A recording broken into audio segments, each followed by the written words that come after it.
So today we're going to be looking at a HP tower. Specifically, this one is labeled an HP Pavilion 9870. I got this from a great uncle. He knows that I'm into computers, specifically older ones. And he got, he basically let me have this with the agreement that I delete any of his old data off there. This, when I first got it, I basically unloaded it and put it down in the basement in storage.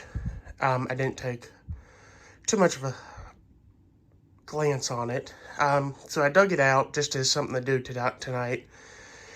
And looking at it, it looks like it would have been a pretty high-end machine for its day. So, as you can see, it says Windows ME. So you're talking about around turn of the millennia, but also a Pentium 4. Now, all the machines that I have from this era, besides this one, has all been Pentium 3s. I do have other Pentium 4 machines, but they're all designed for Windows XP. So, I could be wrong, I haven't looked this up, but that's telling me that this machine was probably closer to the top of the line when it was bought brand new, or made, should I say, because it has that Pentium 4 for something that's Windows ME. That would have been pretty early on for the Pentium 4 processor. Now, I don't know what exactly all is stock on this and what has been upgraded. Just not something we discussed before he gave it to me. But you have two disk drives here. Based off of this, which I imagine since it's got the HP logo, is pretty much standard, or stock when it came new. I have a feeling this was kind of meant to be a multimedia machine, but, and you'll see why in a minute. But we also have a DVD reader here, a DVD-ROM. So you can read DVDs, burn CDs, read CDs. You also have the traditional floppy drive.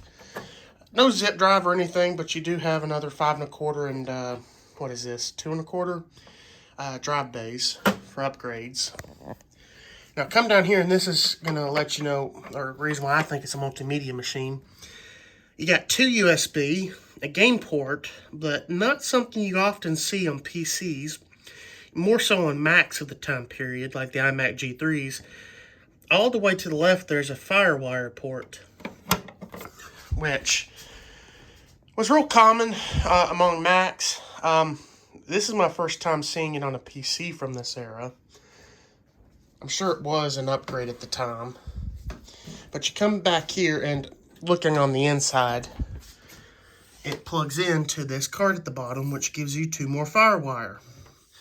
Now, to go through here a little more in depth, you've got your standard PS2 ports for mouse and keyboard, serial, parallel printer, 2 more USB ports to go with the 2 at the front.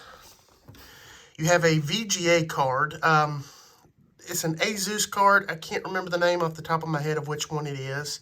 It's got 32 megabytes of RAM, or video memory. Got an Ethernet port. You've got a sound card with a game port, or I'm assuming that's probably another game port.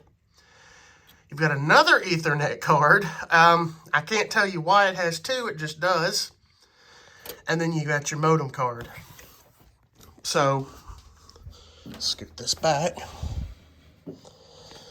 I also have the matching keyboard, monitor. I can't remember if I had the mouse or not. And I've got the speakers, matching speakers. I'm not going to dig the monitor out for this test for 2 reasons. One, I really don't want to lug that heavy monitor upstairs. This is enough for me for tonight. This thing wasn't light, especially how big it was, hand for comparison. But also, I picked this up from work, It was hiding in the very back of the warehouse, still being used. All the other CRT monitors that I've retired and, and the couple I've saved, all had screen burn-in from the program that we use there at work. This one does not have screen burn-in, from what I can tell. It looks pretty good. Also, with some of those old monitors at work, when you move the mouse to wake the monitor up, the screen is very slow to come on. I don't think that's an issue with the tube. I could be wrong. I think that's more so an issue with the capacitors, slow to charge, slow to respond. I don't know exactly, but I would imagine that's probably a capacitor problem, but I'm not 100%. Whereas this one was immediate on. I mean, this thing was acting like it was brand new.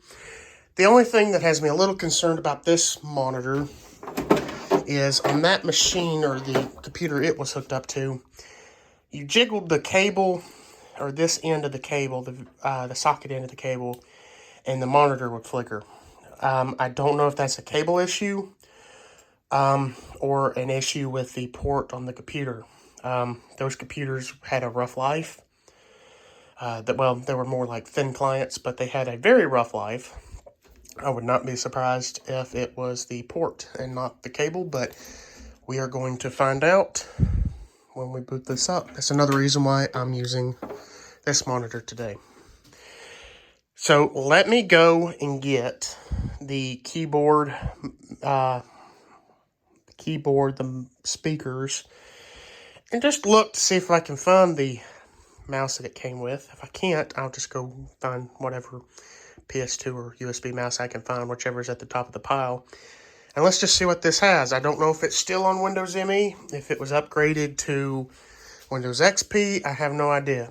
Looking inside the computer earlier, I did notice that it has 4 sticks, or what I presume to be 4 sticks, of 256 megabytes of RAM, which would bring this to about a gigabyte worth of data, or gigabyte worth of RAM, excuse me.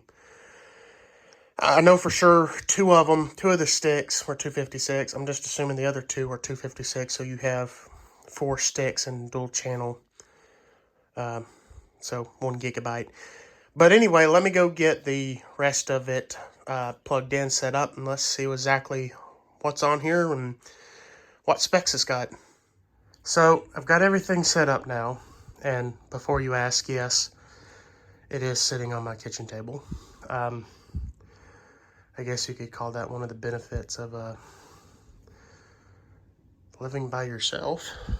You don't have no one to argue with when you bring a old computer and you put it in your living room / kitchen and sit it on the kitchen table. But anyway, I was able to find 2 matching power cords, or close enough. I mean, for color coding's sake, not that it matters. My assistant. And assistant number 2 doesn't care. She's sitting under the table. And that's the matching keyboard. One thing worth noting, it is a USB keyboard. And you can tell that it's HP, has the same style with the plastics and the clear plastics. It does have PS2 ports right there, but it decides to use USB, which a computer this age, I would have thought they would, or I would prefer a PS2 keyboard and mouse to leave my USB ports open, especially when they're so scarce on these computers that were early adopters of USB ports. But you see the mouse and keyboard there plugged in. I wasn't able to find the mouse. I either did not get the matching mouse, or it is hidden in my pile of junk downstairs. So I'm using a moderately used Dell mouse I picked up somewhere, which is way ahead of this time period of the 1999 era. This is more like post 2010 to 2016-ish, I had to guess. So we're going to see if it works with this. I'm hoping that since the keyboard's USB, it will accept a USB mouse, but we'll see. Here's the matching speakers. These are the type of speakers that would traditionally hang on the side of the monitor, which, like I said, the matching monitor, or at least I believe it's the matching monitor, what came with this anyway, when I got it, is downstairs. But they'll operate just fine for now on the table. As you can see, that was just my lovely assistant there. As you can see, the monitor's already sprung to life. I guess it was left on. Everything's plugged in, so let's just go for it. Well,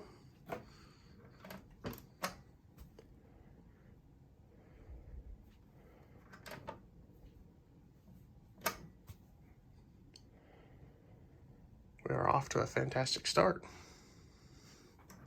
So, it looks like the power supply is dead. We definitely have power going to the monitor. It's going off the same power strip. I did swap the power cables, still nothing. There's a green LED right there that would indicate the device is, or the power supply's got power, which it is obviously off. Rooting through my junk, I have an Inland, which is a Micro Center brand, I believe. 500 watt power supply. Looking at this power supply further, we have Molex connectors. We've got modern connectors too, like for your graphics card. Looks like we do have a floppy. Ooh, how to focus floppy power right there. We've got SATA power. I have no idea if this is going to work in it. You can see that those last four can be removed. No idea is this going to work because this came out of a more modern computer, but I know for a fact it does work. I just don't know if it's going to work in here. So let's remove the side panel and swap the power supplies and see if it will boot up for us. One thing this computer has going for it, unlike some of the please don't bite that. It would be much appreciated if you would just go on.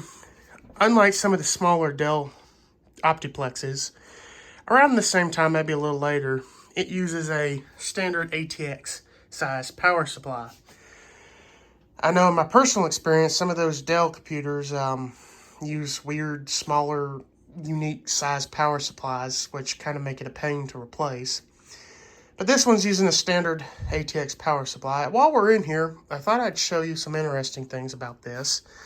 One of them being this airflow contraption for the CPU. And it looks like it's got a cooler master in there, which is interesting. Probably not original. But, and it's a little dusty, but I'm not worried about cleaning it. I just want to see if it works right now. You also see the front FireWire port going to the back of the FireWire card here. So, just a couple of interesting things. Does it meet your approval?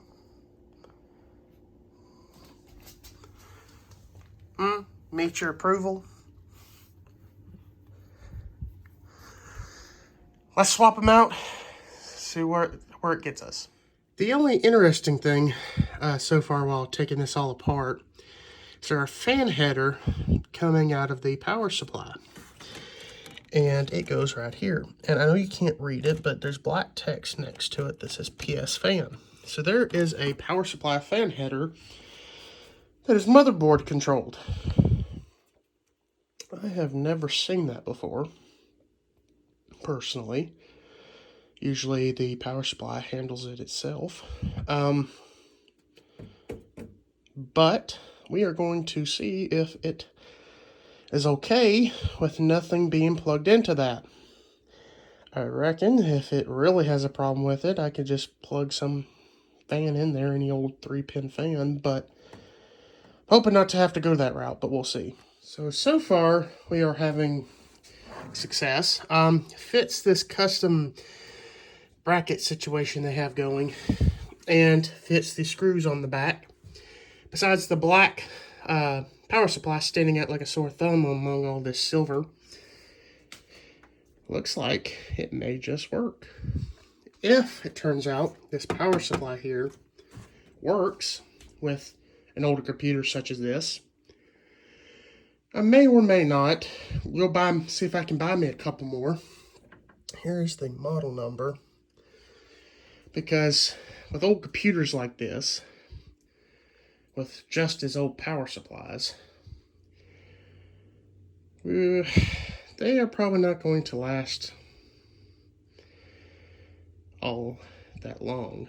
It's probably a miracle that they're still lasting so far. I could possibly get that thing working if I were to recap it, but is it worth it on a 250 watt power supply? I don't know if that's a name brand or not, but as you can see, it is definitely a 250 watt power supply. I think I have gotten extremely lucky that this power supply works. Kudos to Inland and Micro Center, if that is their brand, I think it is, for supplying legacy connectors on this. We have a floppy power connector, Molex for the hard drive, enough Molex for both CD drives, enough Molex for another hard drive, should I want it. The CPU power pin, which is right here, works. The motherboard power is working. So we may just be in the clear. I'm not so much worried about cable management. One, because you're not going to see it.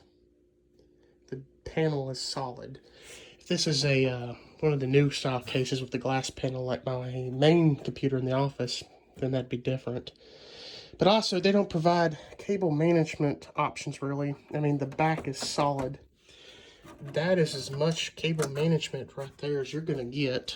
Plus, should we really be worried about airflow? That is not going to let anything in its way. So, that's really the only airflow really to speak of. Yeah, you got a grill here. Yeah, the hard drive may get a little warm, but I think we should be okay. Let me get these last two items, these two CD drives plugged in, and see if she works. So we have everything tidied back up now.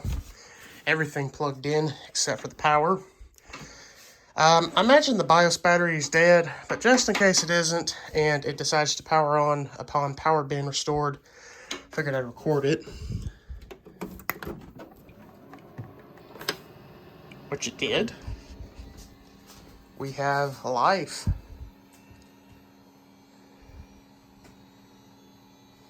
Nothing on the screen quite yet. Oh, there we go. It looks like our power supply. I am not sure what that is. Oh, crap. Operating system not found. Well, one of the things, like I mentioned earlier, my uncle asked me to do was to make sure his old files were wiped off of here if I ever decided to get rid of it or use it. I don't think that's going to be a problem if the hard drive isn't found. But we have made progress. That drive isn't opening. Oh, there we go.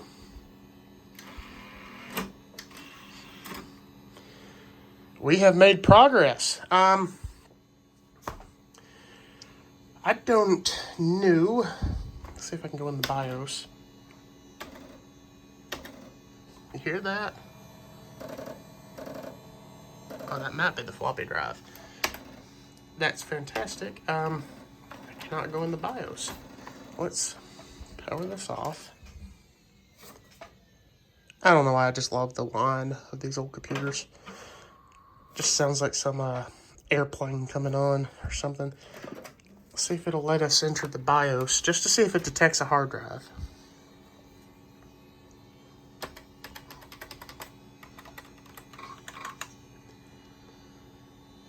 Ooh, it's blue.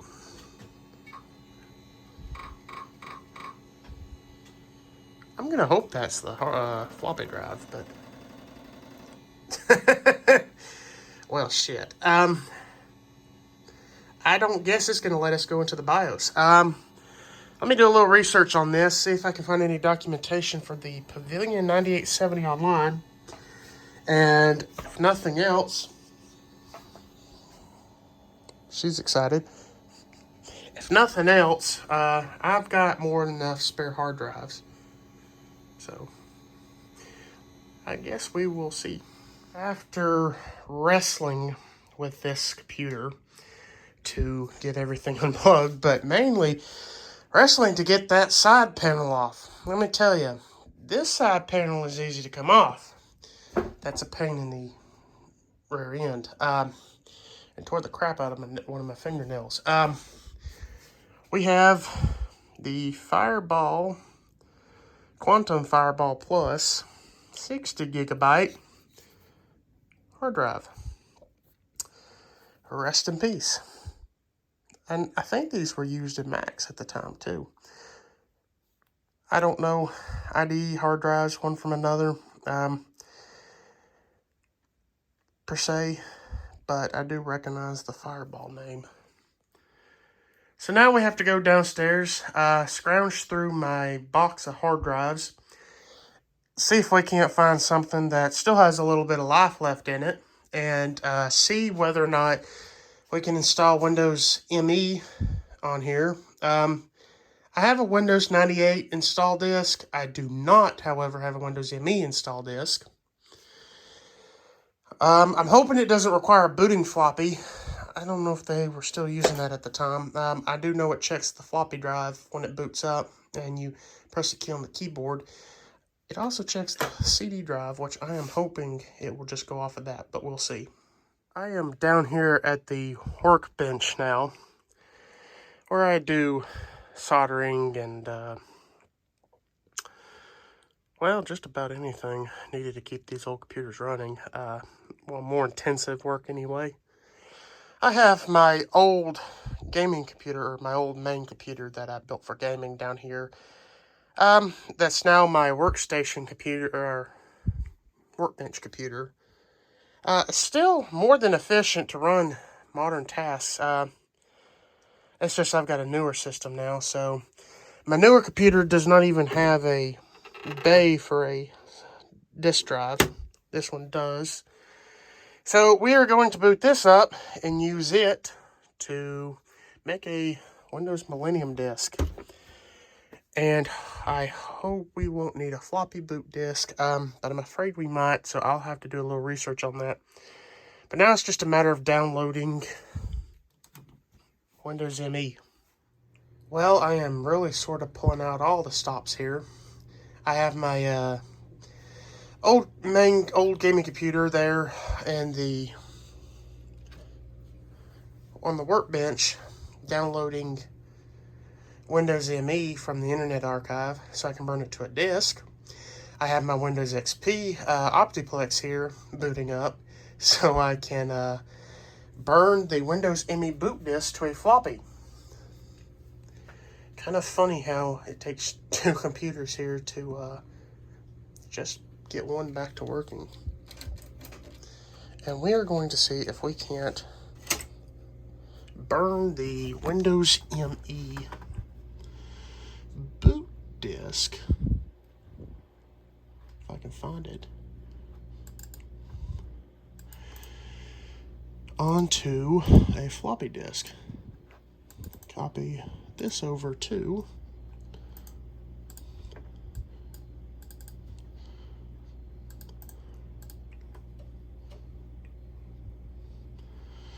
alright, just got the floppy drive,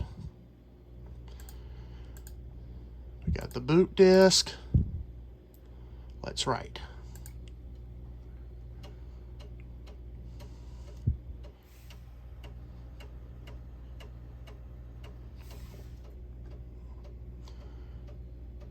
Well, I got me a Windows ME on CD install disk and a Windows ME boot disk. So I think we should have everything covered now. Some of you may be asking yourselves right now, why in the world am I installing Windows ME? Especially since it has such a bad reputation. And, well, because that wouldn't be any fun.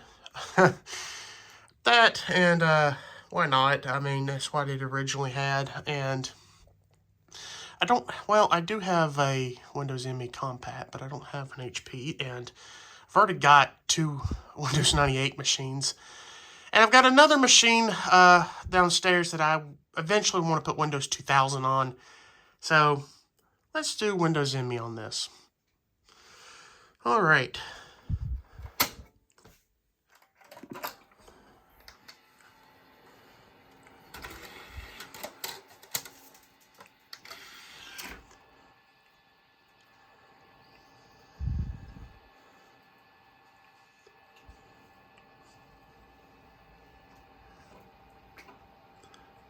There we go.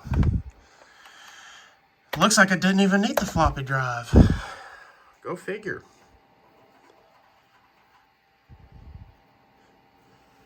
Replace the disk, then press any key.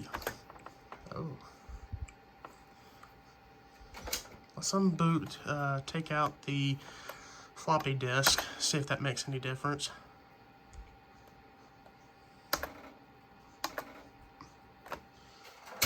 Okay, I definitely do need the floppy disk.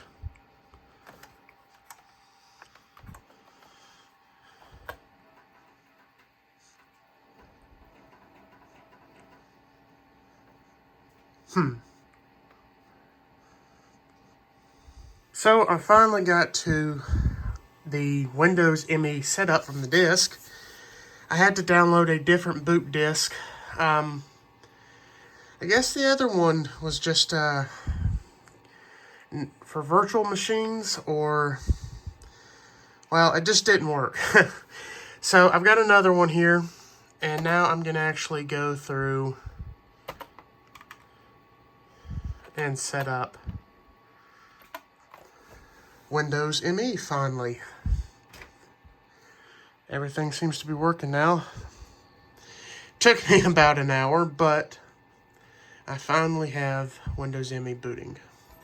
Or booting from the floppy, which is in turn booting from the disk drive.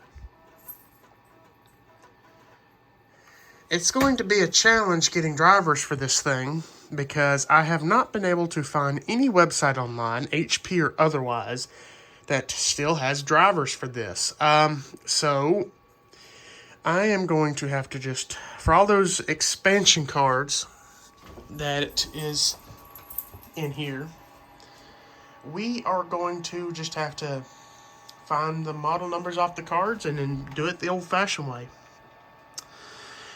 Which sucks, but it's doable.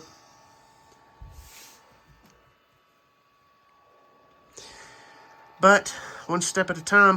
For now, I am going to get Windows ME installed.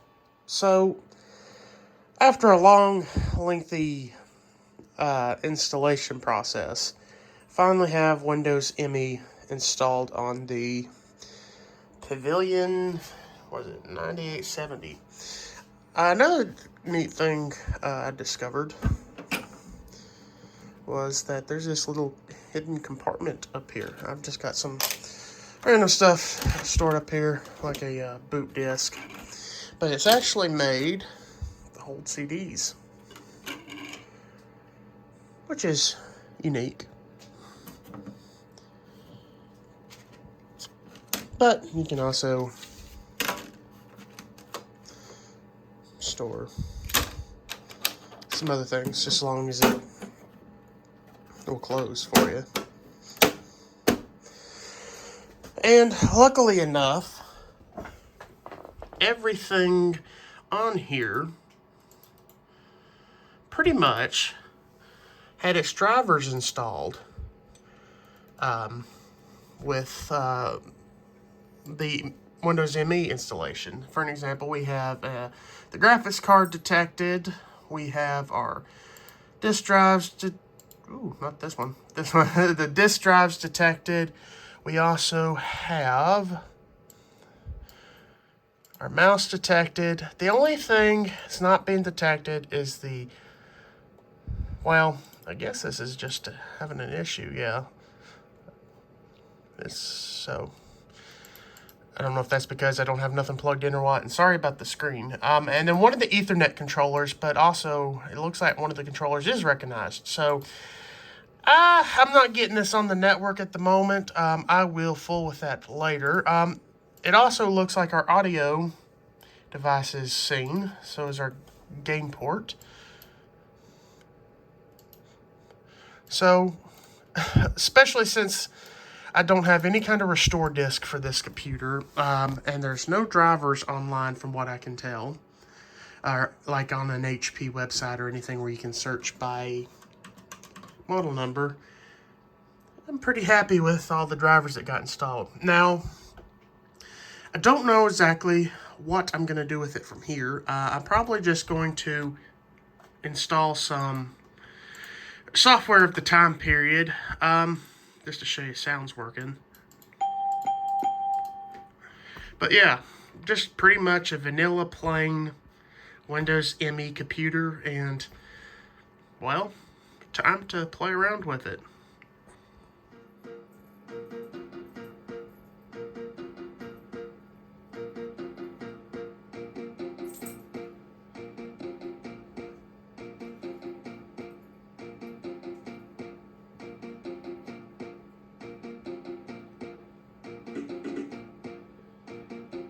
I've got a little bit of an update. It is probably a week and a half since that last part. And I went online to find a few things for it. To start off with is I found a mouse that I think would be a little more appropriate to match it than this black Dell mouse. This is a silver USB HP mouse. It also has a clear bottom to it. So it kind of sort of goes with the translucent plastic theme that's going on with this computer, even though it's not exactly the same color, but, you know, from a distance it looks close enough. I also bought some zip drives, zip disks, excuse me, for my zip drive, even though this computer doesn't have one. I don't know if I'm going to be using it with this one or not. That was more for another project, or, well, just to have. I also bought this right here, which is a old school TV tuner and video capturing card. And I believe if you look right here, supports Windows 98 2nd edition and up. This is Windows ME, so we should be good. We meet all of those requirements pretty much. And it is new in the box. Comes with everything it would have came with, including this little remote here. So I figured, even though the PCI slots on this computer is already full, I'm going to take out the modem card because we are not connecting this to dial-up anytime soon. And we'll connect this instead. It says it has support for an FM radio, TV, which more than likely is probably going to be analog TV. I doubt it's digital. You have the remote and the IR connector there. It has like a separate IR connector so you can control it from the front. You have input, composite RCA video in. You have a what is that? 2.5, 3.5, I think it's 3.5 audio in, S video, and audio out. They don't give you any connections for the audio in from like an RCA, red and white, to a normal audio in, so I guess I'm going to have to figure that out. But it's pretty cool nonetheless. I also put some games on this computer, and it runs things such as SimCity, Roller Coaster Tycoon, things like that. It runs fine. However, I did put Counter-Strike 1.6 on here, and it lags, especially when you first load into the game or the match first starts. So I've got a new graphics card coming. It hasn't come in yet. It's going to be an AGP graphics card. I believe it's a 50 GeForce FX 5500, which should give it a boost. Funny thing is I have a Dell Optiplex running Windows 98 2nd Edition with Intel integrated graphics and a Pentium 3, and it runs Counter-Strike just fine.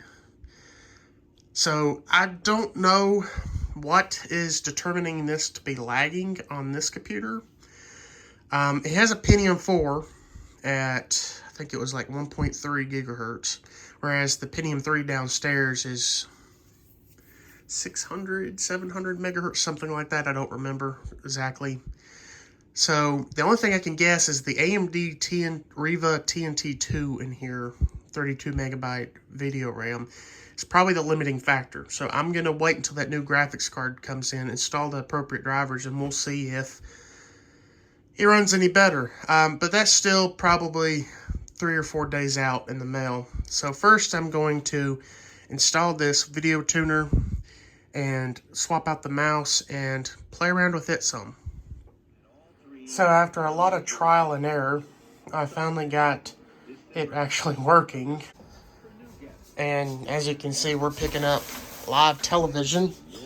Just to show you that it is going through this tuner box. If I press the channel up button here, you can see we do change channels.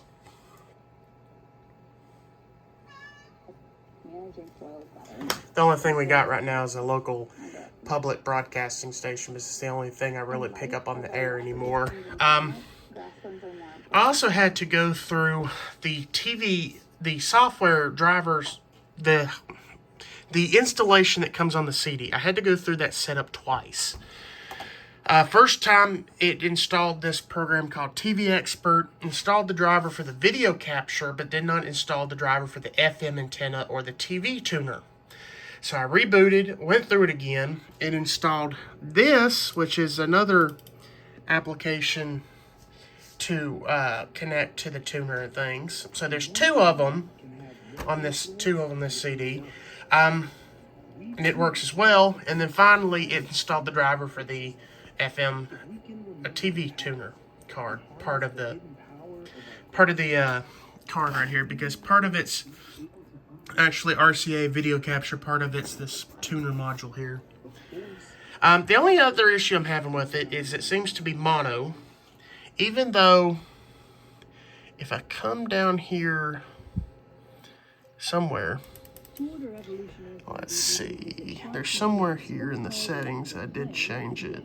This program is also available on Amazon Prime Video. As you can see, it does say stereo, but it's only coming out of my left speaker. So it does work, partially, but it does work. I still may play around with it a little bit and see what we can do. Let's close out of this and go back into here. I think I like this TV Expert one a little bit better because it does allow you to scan through the FM channels, but it crashes every once in a while. So the other one's more stable. This one has a couple more features than the other.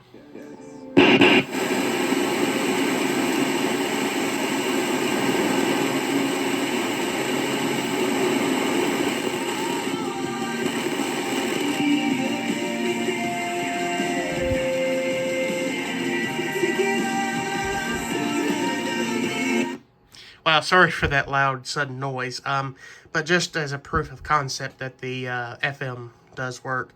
It was allowing me to scan through them. I don't know why it changed there. I guess maybe it's picking up static on all the channels or something. I'm not sure, but it is working. I did capture just a sample of snippets. So if we go here, let's see where we can go for playback. There you go. Including a nephew. So just a little clip, and it recorded smoothly. Just it's only mono.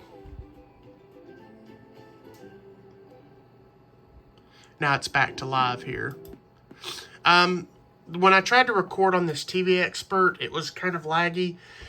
Again, that may be partially because of the graphics card in here. I'm not sure. But it does work. I'm not the best in the world, but here it is, so to speak. So I'm going to fool around with it and see if I can't get the stereo audio working and just mess around with it and see what else I can do with it. Alright, so just to add a quick update to this computer, I finally got the graphics card in the mail. I got a NVIDIA FX 5500. I know some of the 55 FX5 series of cards, some are kind of a little controversial, or they were, depending on who you ask. Apparently, they weren't the most powerful of cards back in the day or whatever, but for a Windows 98 computer, I am not so much worried. It took me a little bit to get it installed. Let's go here. You can see I've got a FX 5500 with 128. I don't know why it's showing a little bit less, but 128 megabytes of memory. And it took me a little bit to get the card to work. I took this old card, which is a NVIDIA TNT2, not one of the special TNT2s, just a base TNT2, I believe. I took this out, put the new card in, and the computer made one long, two short beeps. So some kind of error message, nothing on the screen. Put the TNT2 back in it, booted up just fine, so I shut down the computer, and I put in the FX 5500 again, and it booted finally. Of course, all the screen was a little wonky because it didn't have drivers yet, but it booted correctly. So the only thing I can figure is something wasn't making contact quite good enough. At least that's what I hope it is. I did notice on the graphics card, I did have one capacitor that was a little bulged at the top, so I'm going to order replacements so I can replace the capacitors on there. That, and the person who I bought it from online apparently replaced the heatsink on the card with a better one because the two wires, the red and black wires for the fan's power supply, were cut and twisted together. So I went back and soldered them together and added a little bit of liquid electrical tape on it just to make a better connection. But anyway, I did it mainly because I was having lagging and trouble out of Counter-Strike here.